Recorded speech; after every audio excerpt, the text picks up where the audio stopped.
Samahan nyo kaming mamasyal sa lugar na ito kung saan yung palengke nila ay kailangan mong gumamit ng bangka at maraming pagkain dito. Talagang maraming pagkain. Talagang sobrang daming pagkain. Masarap na pagkain at talagang malinamnam at murang-murang pagkain. Tara, samahan nyo kami at sigurado mag-i-enjoy kayo dito. Hello! Andito kami ngayon sa Thailand at pinuntahan namin itong floating market na sikat na dinadayo rito ng mga turista. Gaya na nakikita nyo, nakasakay kami ngayon sa bangka. At eto, andito na nga kami sa mismong market nila.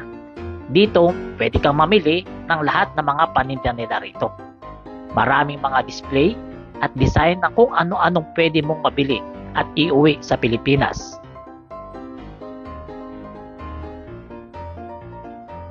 Dito sa market na to, lahat nandito na. Merong damit, pagkain, kung ano-ano pa, mga pang-display sa bahay, gaya na nakikita nyo. Ang wala lang rito, malamang sa alamang, pera ng mga turista dahil mauubos talaga dito sa market na ito. Ang maganda sa market na ito, talagang gagamit ka ng bangka. Yun ang binabayaran mo rito. Dahil yung mga makikita mo rito sa mga market na to, meron din sa ibang lugar dito sa Thailand. Pero yung pagsakay mo dito sa bangka, yan ang wala kahit saan. Dito sa market na ito, talagang sobrang daming bangka, ang daming turista. Kaya hindi talaga maiwasan na meron din traffic dito. Gaya na nakikita nyo, tabi-tabi yung mga bangka namin dito. Hindi nga maiwasan na nagkakabanggaan na. Karamihan ng bangka rito ay gumagamit ng motor.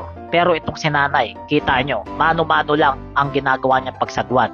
Kita nyo, malamang sa alamang, malaki ang bayad dyan.